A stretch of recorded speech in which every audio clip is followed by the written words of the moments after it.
Di antaranya Jokowi sebagai presiden akibat kebijakan politiknya sebagai seorang intelektual dader ya, atau pembubaran organisasi masyarakat HTI dan FPI. Intelektual dader itu aktor intelektual ya, melalui regulasi yang ia terbitkan Perpu nomor 2 tahun 2017 tentang perubahan atas Undang-Undang nomor 17 2013 tentang organisasi kemasyarakatan, dan keputusan dari para pembantu kabinetnya secara politik dan hukum yang indikasinya pembiaran akan adanya kriminalisasi para ulama dan aktivis dengan memenjarakan Imam Besar Habib Rizik Syihab HRS. Pastinya info dari EG lumayan bagi para bakal capres, utamanya bagi PDIP, karena jika Jokowi benar dukung PS, maka kader akar rumput basis PDIP menjadi tahu bahwa Jokowi tidak patuh kepada Mega. Jokowi bisa mendapat tuduhan dari anggota partai PDIP sebagai pengkhianat partai yang sudah membesarkannya. Terlebih tanda-tanda Prabowo sama sekali tidak mau bertemu IBHRS, tokoh karismatik yang dahulu dianggap PS sebagai ulama besar dan tokoh penting pendukungnya saat Pilpres di 2024.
Assalamualaikum warahmatullahi wabarakatuh, Sobat RH sekalian. Jumpa lagi kita di channel yang keren ini. Keren, cadas. Ini ada hal yang menarik ya, soal tulisan dari Damai Hari Lubis, aktivis Mujahid 212, pemerhati politik dan hukum, soal Jokowi ketakutan butuh perlindungan. Tentu in question mark, tanda tanya. Dia ambil pernyataan dari Effendi Ghazali, pakar komunikasi politik. Effendi Ghazali beri sinyal Jokowi ketakutan butuh perlindungan. Itu judulnya sebagaimana dimuat di keuangannews.id. Coba kita bacakan. Jadi knews.id, arah pernyataan Effendi Ghazali EG ya, dikenal sebagai EG, yang menyatakan Prabowo Subianto atau PS akan menjaga keselamatan Jokowi dan keluarga jika dirinya menjadi Presiden RI di 2024. Jika dari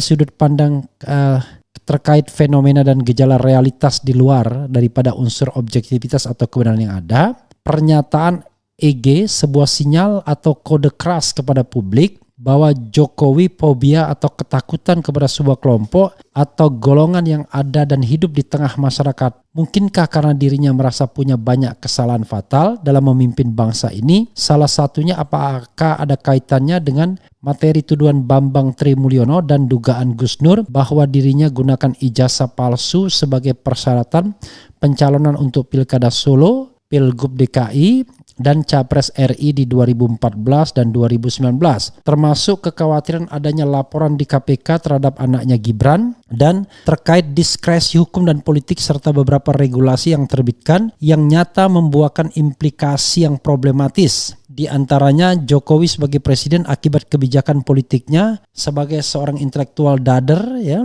atau pembubaran organisasi masyarakat HTI dan FPI. Intelektual dader itu turut serta ya, atau apa istilahnya, bukan aktor intelektual ya, melalui regulasi yang ia terbitkan Perpu nomor 2 tahun 2017 tentang perubahan atas Undang-Undang Nomor 17 2013 tentang organisasi kemasyarakatan, dan keputusan dari para pembantu kabinetnya secara politik dan hukum yang indikasinya pembiaran akan adanya kriminalisasi para ulama dan aktivis dengan memenjarakan Imam Besar NKRI, Imam Besar Habib Rizik Syihab HRS. Hanya oleh sebab prokes COVID-19, ya, hukum yang sekadar mudah-mudahan berlaku serta tidak adanya rasa simpatinya sama sekali terhadap korban unlawful killing kilometer 50 yang justru pelakunya adalah para aparatur negara, anggota Polri dan sebagai seorang presiden dalam hubungannya dengan kegiatan negara, maka segala kekeliruan atau kesalahan yang semua terjadi terkait multipolemik kebutuhan dan persoalan bangsa ini, maka secara hukum ketatanegaraan dirinya sebagai presiden atau penguasa penyelenggara pemerintah negara mesti turut bertanggung jawab setidaknya secara moralitas. Ataukah pernyataan EG yang beredar terkait PS apakah hanya reka-reka pribadi dari EG atau memang sesuai info yang EG dapatkan? Selain itu, info dari EG juga substantif mengisyaratkan bahwa PS akan didukung kekuatan finansial melalui anggaran dari rekanan Jokowi yang mendanai Jokowi saat menjadi rival PS di 2 kali Pilpres 2014, 2019, 2024. Apakah hanya bantuan finansial atau dana yang memang amat dibutuhkan dalam rangka sosialisasi dan atau publikasi platform calon? Benar, karena untuk mendapatkan bantuan konstituen yang sebelumnya mendukung Jokowi tentunya akan sulit karena para konstituen akar rumput dari PDIP akan ikuti arahan Megawati sang ketum partai, terlebih Jokowi sebentar lagi ibarat kapal terbang sudah mau take off akan segera meninggalkan jabatannya. Bukan take off itu ya. Akan segera landing ya.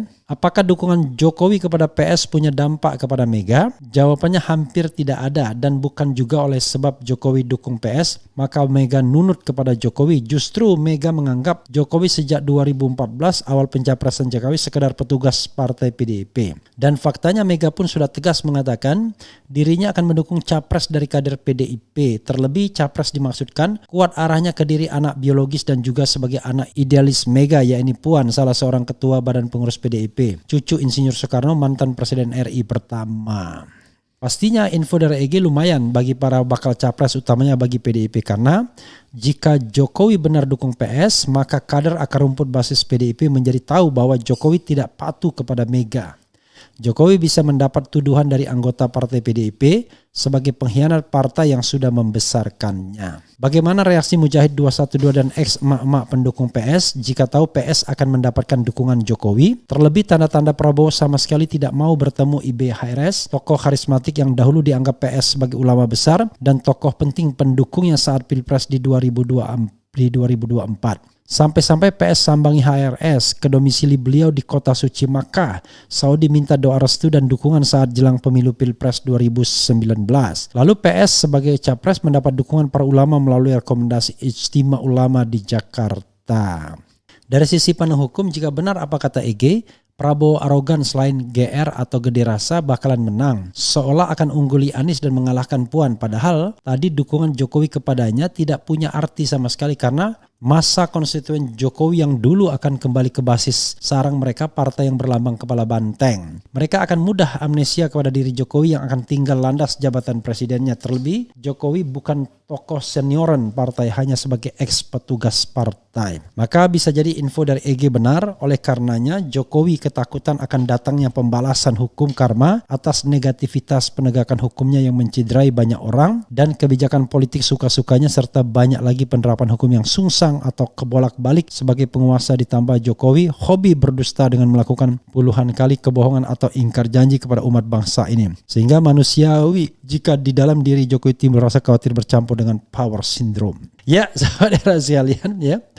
Ini mohon maaf ini kepada Damai Hari Lubis ini dan juga kepada redaksi keuangan, harusnya diedit tuh tulisannya ya. Jangan dimuat mentah-mentah begitu saja ya. Walaupun substansinya kita pahami bersama, tetapi memang harus dibaca dengan hati-hati titik komanya dan juga penggunaan katanya ya, kadang-kadang redundant dan lain sebagainya. Tapi intinya adalah menarik, ini ada satu isu adalah Jokowi ketakutan kalau tidak lagi menjabat dan dia membutuhkan pelindung. Nah, pelindung itu bukan Ganjar Pranowo, karena Ganjar bisa disetir oleh Megawati dan PDIP. Pelindung itu yang paling rasional adalah Prabowo Subianto, di mana dia adalah ketua umum partai politik dan juga sekarang menjadi menterinya Jokowi, serta dia tidak akan dikendalikan oleh siapapun karena dia berada di piramida tertinggi partai politik, dan kalau jadi presiden ya dia menjadi top one ya. Masuk akal, sehingga terakhir ini ketika 3 periode sudah tidak bisa lagi diupayakan, perpanjangan masa jabatan juga tidak, penundaan pemilu ya masih bergerilya, maka plan B-nya adalah mencari orang yang kira-kira bisa dimenangkan dalam tanda kutip tentunya, dan juga bisa melindungi kalau seandainya nanti yang bersangkutan terpilih. Sosok Prabowo reasonable, secara rasional tentu lebih punya power ketimbang Ganjar Pranowo. Karena Ganjar posisinya akan sama seperti Jokowi. Walaupun dia jadi presiden, bagi Megawati dia adalah petugas partai. Jadi tetap dia akan diperlakukan seperti itu. Kecuali nanti Megawati step down dari kepemimpinan PDIP. Nah itu beda lagi. Karena Puan Maharani tentu tidak punya power sekuat Megawati untuk mengatakan Ganjar adalah petugas partai. Seandainya Ganjar dalam posisi sebagai presiden. Jadi politik itu ya seperti itulah. Akhirnya saling sandra, saling ikat, dan penuh dilema. Pilihan-pilihannya serba sulit karena pilih A kurang B, pilih B kurang A, dan lain sebagainya. Nah, intinya apa yang harus dilakukan? Ya harus dilakukan mestinya Presiden Jokowi bukan pasrah menyelesaikan utang-utangnya. Kalau ada utang pemberantasan korupsi diselesaikan, kalau ada utang penegakan HAM diselesaikan termasuk KM50 misalnya. Kalau ada kecenderungan keluarga ingin korupsi dan lain sebagainya di stop, sehingga ketika dia step down orang bisa dalam tanda kutip tidak mempermasalahkan lagi, bahkan mungkin memaafkan seandainya yang berkuasa arus yang lain. Begitu saudara sekalian ya. Jadi kalau sekarang Jokowi mesra atau dekat dengan Prabowo karena dia melihat secara rasional Prabowo lah orangnya yang barangkali bisa melindungi pasca dia tidak lagi menjadi presiden. Jangan salah, Donald Trump yang begitu kuat menjadi presiden Amerika dengan ugal-ugalan sekarang sudah ditahan atau ditangkap. Bukan tidak mungkin itu terjadi kepada siapapun. Karena ketika seorang presiden tidak lagi menjabat ya berlaku hukum-hukum umum, equality before the law. Dan dia tidak bisa lagi menggunakan kekuatan koersif untuk membungkam siapapun yang menyuarakan misalnya pengadilan terhadap diri mantan presiden. Kalau sekarang kan masih bisa menggunakan kekuatan koersif. Tetapi sekali lagi saya balikkan. Orang tidak perlu khawatir kalau dia tidak bersalah. Nah dalam titik ini tidak perlu khawatir seandainya memang memunculkan atau meninggalkan legacy yang baik.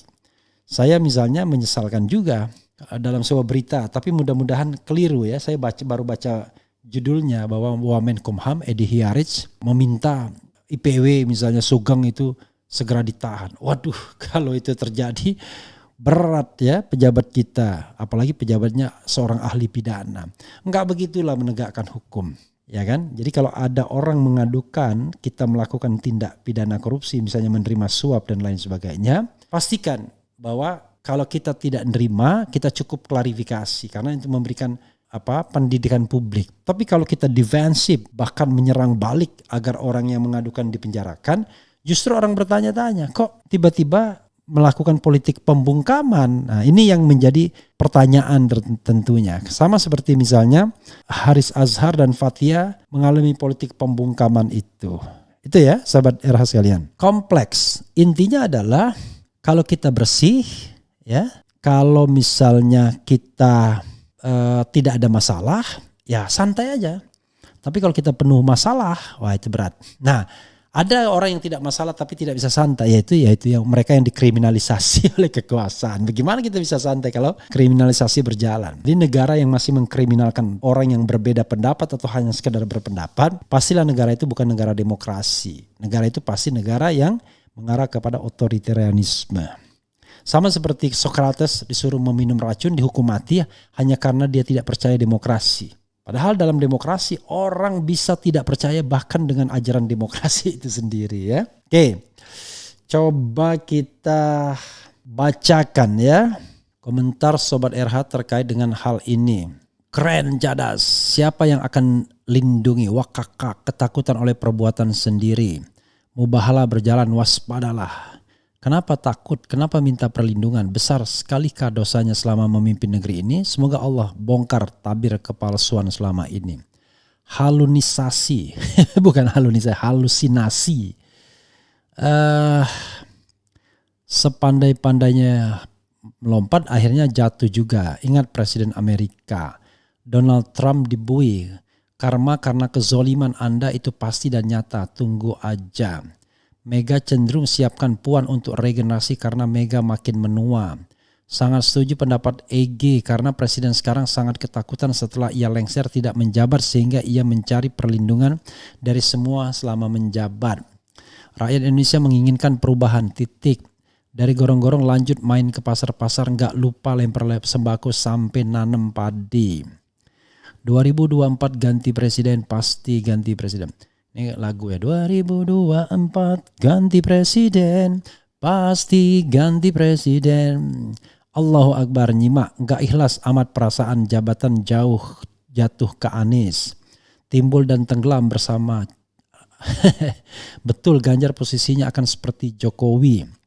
Apapun usaha dan dengan segala kelicikan lawan untuk menjatuhkan dan menghambat Bapak Anies Baswedan sebagai Presiden RI di tahun 2024, ingat, bahwa pendukung Bapak Anies memilih karena hati nurani. Jokowi miskin pemikiran karena dia bukan negarawan. Pantau, nyimak. Tentunya banyaknya masalah yang tidak tuntas, terutama kematian masyarakat akibat tragedi di negara ini. Ya kita nanti dengan lagu Kanjuruhan ya dan KM 50.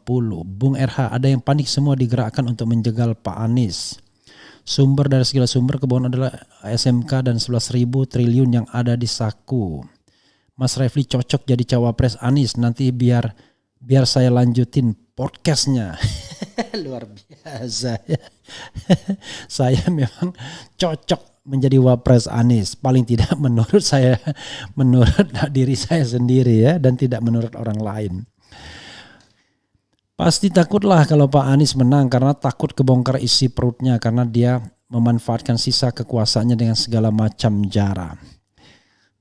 Sekali lagi saudara sekalian, kita tidak bisa menuduh plek-plek begitu aja. Ini kan sekedar analisis ya. Analisis yang disampaikan Damai Hari Lubis dengan mengutip pernyataan